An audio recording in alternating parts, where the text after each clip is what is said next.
If you're currently at a job that you hate and you want to start a business but you have no idea how to do so, or you have a side hustle but you don't know how to turn it into your full-time job, then this video is for you. If we haven't met before, my name is Selena and I founded a sustainable fashion consultancy called Recloseted, and I actually side hustled it for 3 years before going full-time. And I wish a video like this existed, so that's why I'm making it. In this video, I'm going to talk about how I started Recloseted, why I started this side hustle, and then I'm going to move into how I side hustled Recloseted for 3+ years, because it was a lot managing a full-time job and building a business. I learned so much along the way and I want to impart that wisdom to you. And last but not least, I'm going to talk about how I prepared to go full-time with the business, what I asked myself, like what questions helped me, and how I mustered up the courage to actually take that leap and finally do it. So if you want to start a side hustle and or you want to take your side hustle to the next level and do it full time, then keep on watching. So to kick things off, let's talk about why I started Recloseted. For some context and some background, my mom studied fashion design in Shanghai and she wanted to start her own silk scarves line. She went through the entire sample making process, and as she was starting to launch her line, my dad decided to immigrate to Canada and she went with him. And throughout this entire process, there was a lot happening. They got married, they bought a house here, they immigrated here, and she needed to find work. And so she gave up that dream. But throughout my entire life, she's always instilled this love of fashion and the education of fashion in me. And I learned a lot from her. But I think as a teenager or as someone in their early 20s, you kind of want to rebel. You don't really want to do what your parents did. So I went to university and I studied business. And I really drank that Kool-Aid. I was like, yeah, I'm going to get a 9-to-5 job. I'm going to climb the corporate ladder. It's going to be great. And fast forward, it was not great because I graduated, I got this cushy corporate job that everyone wanted, and a year into it, I remember sitting in my cubicle and literally wondering if I could do this for the rest of my life or for the rest of my career. Because I had just started my career and I still had to work for another, let's say 40 years, and I just really could not picture myself doing this every single day after that. The job on paper was really fulfilling. It checked all the boxes. I was making good money. I had benefits. It had like the prestige or whatever. But it really was soul-sucking because everything I was doing was trying to help shareholders and pad pockets of people that I didn't really have shared values with. And as someone that is very passionate and someone that really cares deeply about certain causes, it was important to me that the work I spend 40+ hours a week doing was aligned with my values. And that just wasn't happening. So that was going on and that was brewing in the background. And then one day I was wearing a polyester blouse to work, and that really kickstarts everything. So I was wearing this blouse and I kind of knew about polyester. My mom would always tell me it wasn't the best fabric to be wearing on your skin, but again, you kind of ignore what your parents say and you just do whatever, right? And so I was wearing this blouse to work and I got a skin rash because I do have quite sensitive skin. And I remember being like, what is going on? Why is this happening? And so I Googled and I went down this rabbit hole about polyester, realizing it's made out of basically crude oil and plastic, and no wonder my sensitive skin was overreacting. And upon this whole Google search, rabbit hole investigation, I stumbled upon a documentary called The True Cost. And if you haven't watched it, I highly recommend you do. But this documentary changed my life. I really saw the ugly behind the scenes of the fashion industry, because prior to that, it was just kind of the glitzy, glamorous side that you see on social media and on the internet. And of course, my mom was really talking to me about like the fashion design side of things. And back then, sustainability wasn't really taught. And so she didn't really mention it much either. So the true cost is when I finally first learned about it, and it blew my mind because I was like, if this is going on, why isn't everyone talking about it? Why is this the first time I'm hearing about it? And I just really felt that fire light within me, and I felt like this is what I was meant to be doing. And it was great because it combined my love for fashion, my love for business, and I could really try to figure out how I wanted to solve the problem and how I wanted to make that impact on the industry. So long story short, I started doing a lot of research because I felt so ignorant and I felt so guilty that I hadn't known about this sooner. and I did probably 10,000 plus hours of research. I read books, I listened to podcasts, I talked to people locally who were in this space, and I compiled everything and I wrote the Recloseted Handbook, Your Sustainable Fashion Guide. It's a conscious A to Z guide for someone that wants to still be stylish but be conscious. And I wrote that really for myself, but then when I put it together, my friends and family were like, oh, people actually might want this. So I just put it up on the internet because I spent so much time on it. And you can still purchase it today. I don't really promote it that much. It is something I'm really proud of, but yeah, I wrote that. And at the same time, I started meeting and talking with local founders who were creating sustainable conscious brands. And these founders were amazing. I really felt that they cared about sustainability and that they really wanted to do something about it. And we really connected. And a lot of them were the creative type, or they had these ideas, but they struggled to execute it. Or maybe they execute really well, but they have their own strategy. And so I came in and I worked pro bono or for free with a few local brands. And I absolutely loved it. It lit me up. I was still at the 9-to-5 job, so I was doing this after work and also on the weekend, so I really didn't have a social life, but it gave me so much joy and it gave me so much purpose. And when those pro bono clients were like, this is amazing, Selena, we're seeing results, how can you work with us continuously, how can we hire you? That's when the light bulb moment went off and I was like, I should do this for a living, I should turn this into a business. And that's really when Recloseted was truly established and born. And the time frame between me watching the true cost and then really doing consulting was about 6 months, because in between then I was doing research, writing the handbook, and then I did some pro bono work, and then that light bulb moment happened. So know that if you're watching this video right now, you have no idea what you want to do. I think that sometimes like your passion will find you. If you do some research, if you try a bunch of things and you figure out what you may want to do or what interests you, it may come naturally, and just be open to it, because I never thought I would be doing something like this, and I never thought I would love it as much as I do. So yeah, just be open to things. Now that I've talked about what prompted me to start Recloseted, how I got it off the ground, I now want to move into how I side hustled for 3 years, because I feel like there's a lot of value and knowledge I can share in that regard. So basically, I worked for free with brands pro bono, and then I started charging. And because I was still at my 9-to-5 job, I was just working on Recloseted after work and then on the weekends. I am not a morning person, so if you are, like, obviously wake up early, get it out of the way, and then go to work. I think that's probably ideal. But for me, I just knew like I was not a morning person. So I would work from 9 to 5 or 5:30, do a workout, get dinner, and then start working at about 8 p.m.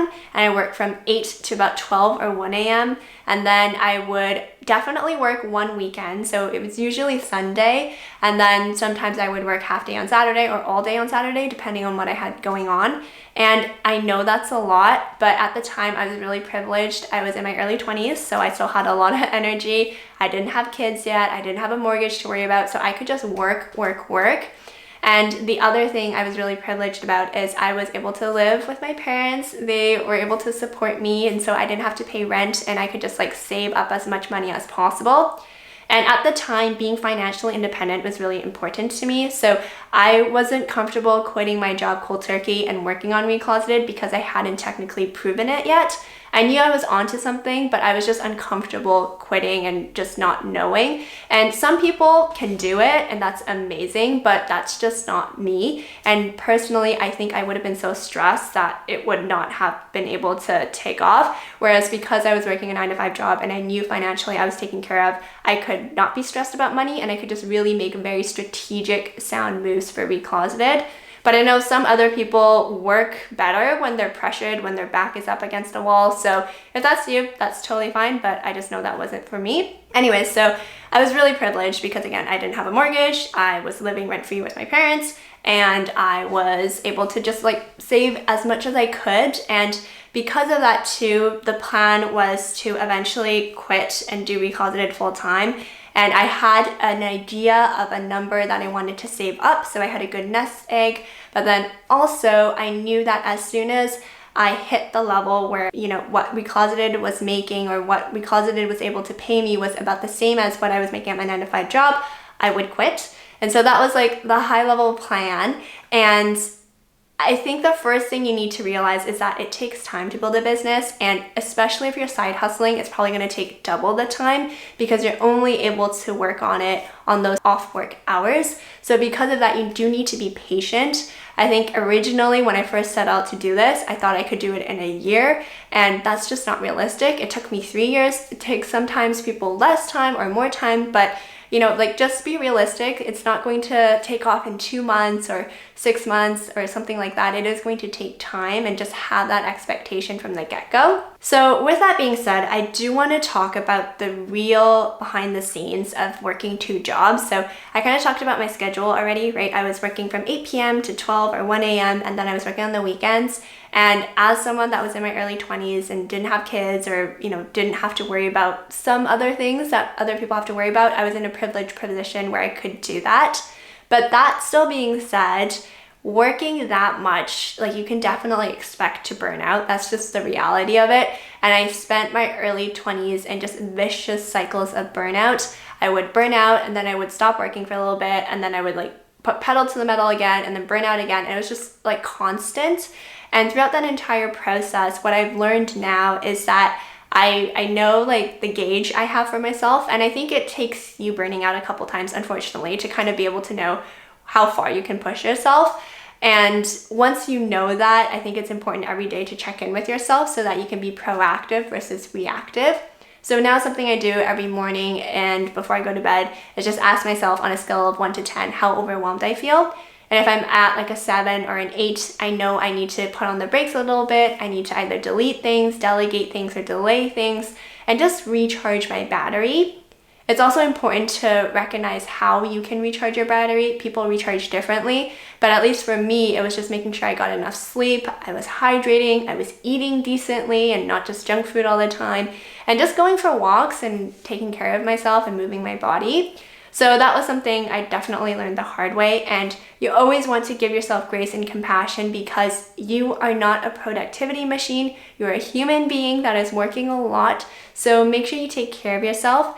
And if you do burn out, don't kick yourself. I remember I would get so frustrated when I would burn out, and I'd be like, oh, this happened again. Why can't I take better care of myself? But you are just dealt with the cards you're dealt with, right? And it was honestly really unrealistic, looking back now, to expect that I wouldn't have burnt out because there was just so much work to be done.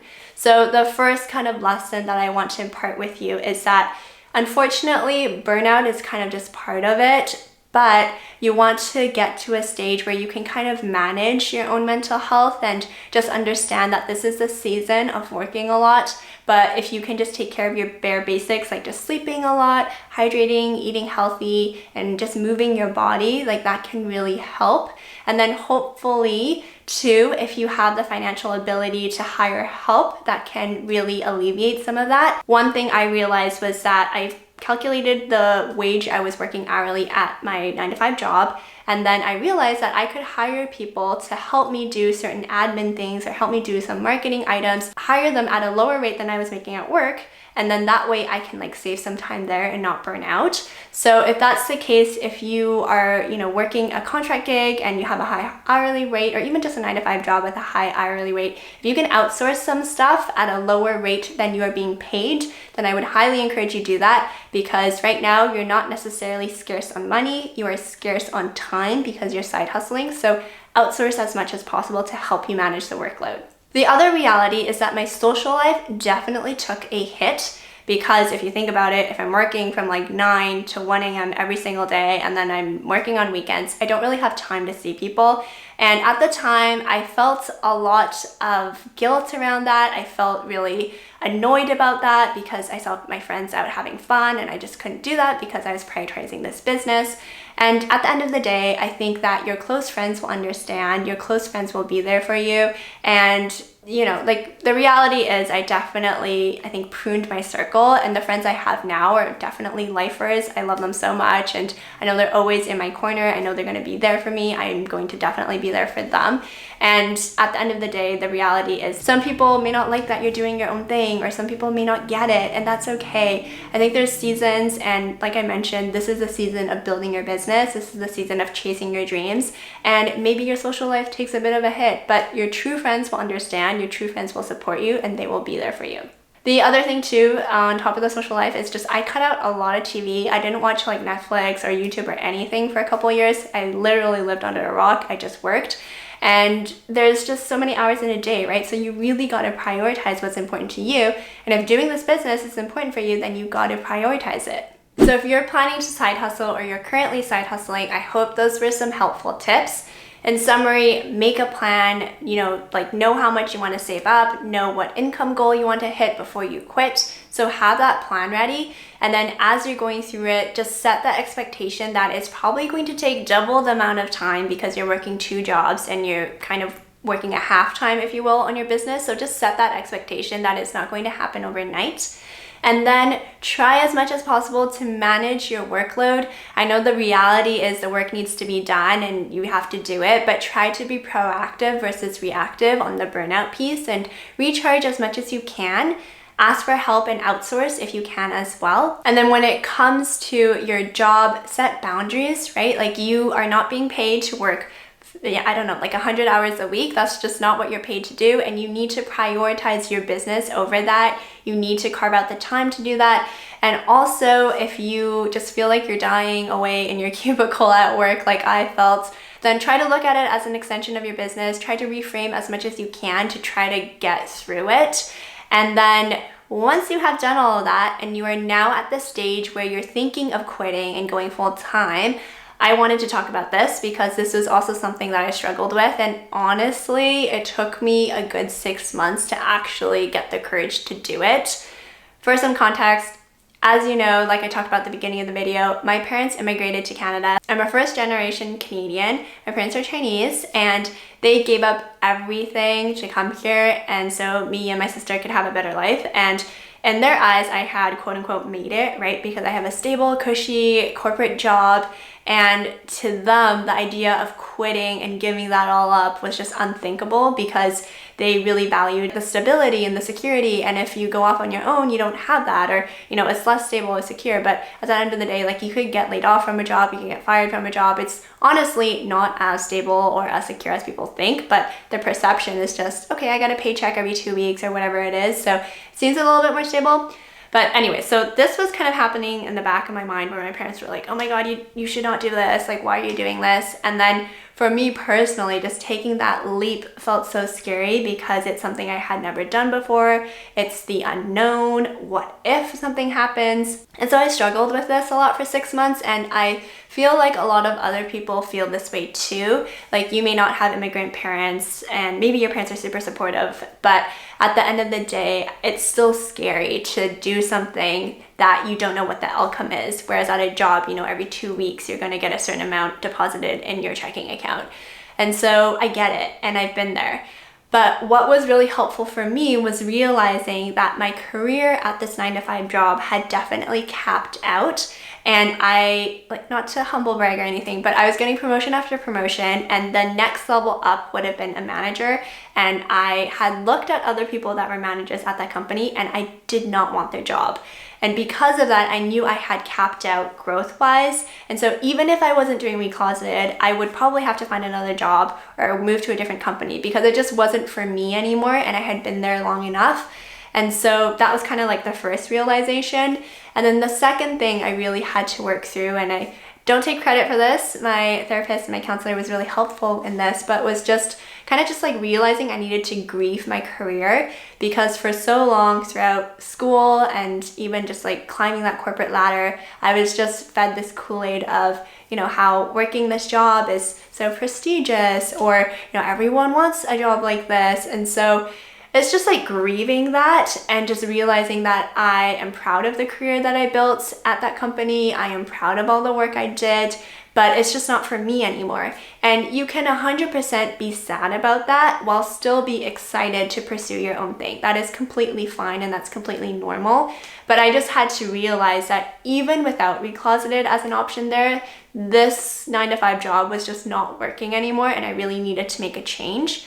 And then the next step, logically, was, okay, if this job is no longer a fit for me and I'm going to quit anyways, why don't I give Recloseted a go and do it full time, right? And at the time, it was already making income that surpassed my 9-to-5 job income. So logically, I had already hit the goal of my savings goal plus the income goal. And so this was all mental. This was all mindset and me being afraid and me making excuses. And maybe you're in this boat too. So like I mentioned, realizing capped at the career, need to just grieve that whole thing. And then the next step was just realizing I would need to change anyways. And I don't have a mortgage, I don't have kids. This is probably the last time I'm ever gonna be in this situation. So why don't I take that leap of faith? Because if Recloseted doesn't work out, I can always get another job, and I was going to do that anyways because I wasn't feeling this 9 to 5 anymore. And so that's what finally prompted me to do it. I really talked through everything. And also on top of that, there were 2 books that really helped me. It's called 101 Essays That Will Change the Way You Think. And I love this because it's bite-sized, and so you can just read an essay every single day before bed, and it's not a huge commitment. And then the second book by the same author is called The Mountain Is You. And this is a really good book around self-sabotage and really pushing your upper limits. And this is actually the book that really allowed me to realize that I was I was just self-sabotaging my own success, and I needed to believe in myself. So those 2 books really helped me, and I recommend them wholeheartedly. And then there were 2 more mindset perspectives that helped me finally take the plunge as well. So the first one is realizing that I would much rather temporarily disappoint my parents than disappoint myself for the rest of my life. And I'm not saying that my parents were against going full-time. As immigrants, they definitely value stability and security, and they want what's best for me or what they think is best for me. But I knew that I wanted to do this, I wanted to pursue this, and so I knew it was going to work out, and I just needed them to trust me and respect my decision. And I would much rather temporarily disappoint them for a couple of months until they realize that it's actually working and it's totally fine, versus not do it and disappoint myself for the rest of my life. So that was the first perspective where I realized that, again, I just rather not disappoint myself. And if I think of the 80-year-old Selena or my 80-year-old self, I would want to have done everything I could. I would want to have, tried to pursue a better career and chased after my dreams and have done something that actually impacted the world and impacted an industry that I'm really passionate about. So that was kind of like the first mindset perspective. And the second mindset shift that happened for me was that it was scarier for me not to do this than it was to do this. Let me explain. So obviously it's scary to quit your 9 to 5 cushy job and go full-time in entrepreneurship, right? You can probably understand that. But it got to a point where it was just I just didn't want to live a life of regret, and I knew that if I didn't do this, I would. And the thought of that was just much scarier than going for this because I really had nothing to lose, right? I mentioned I didn't have a mortgage, I didn't have kids, and I had the financial cushion saved up, and Recloseted was making income that I could use to support myself. So it was all fine on paper. I just mentally needed to do it, and it finally got to a point where it was actually scarier for me not to take the plunge and chase after my dreams because I just didn't want to think what if for the rest of my life. So that's also what really pushed me over the edge. And then another thing too was just realizing I was quite literally trading my health for money, and it wasn't even an obscene amount of money. And health is the most important thing we have. You cannot buy health. I mean, you can buy organs and do all those things, but at the end of the day, your health is so important. And I was working so much, and my body was definitely not breaking down, but definitely seeing the repercussions of it, right? And that amount of stress over 3 years is a lot, and I just finally realized it was not worth the money anymore, and I could make that money with Recloseted, if not more. So yeah, I just finally quit, and it took, like I mentioned, 6 months of working through it. Logically on paper, I knew I was going to be fine, but it was just that mental part and that mindset piece that I needed to work through. And hopefully by giving you these tools and these perspectives, I can shorten that for you and you don't have to go through all this muck. And then when I finally quit, I felt such a sense of relief. It was like a huge weight had been lifted off my shoulders. And for the first time in my adult life, I don't remember ever feeling like this, but I just remember feeling so at peace and so content. And yeah, I just have never felt that before. I'm getting goosebumps right now thinking about it. But yeah, I just knew I had made the right decision. And honestly now, Recloseted's thriving, we're doing great, but sometimes I do wish that I quit earlier, but again, this is my journey and I needed to work through everything, not just with the business, but mentally as well, which is why I always say that you always need to continue to grow and up level, and you won't get to that next level until you kind of address everything. And so in this case, it was really the mindset stuff that I really needed to work on. And I really hope that in filming this video, it inspires you to chase after your dreams, whether it be finally starting that side hustle, finally prioritizing that side hustle, and or finally doing it full time. Like, I hope that this video was helpful for you and inspires you. If it was, please leave me a comment down below. I would love to read it. And if you want to start your own fashion brand, and this is something you've been thinking about, I do have a free masterclass. It will take you from 0 to 20K. You will get every single thing you need to do. There's like a checklist. You can tick things off. It's amazing so that you don't miss anything. And then also there's free lessons in there to help you with your first few tasks so that you set up the foundation for your business, you set up your founder foundation, and then at the end, you will be invited for a 45-minute free complimentary call with me.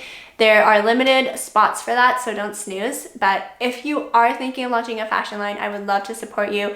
We support our clients as they work a 9-to-5 job to self-fund it. So, this video is just kind of like the tip of the iceberg, is really the mental stuff, but we will provide you with all the strategy and execution to help you be successful.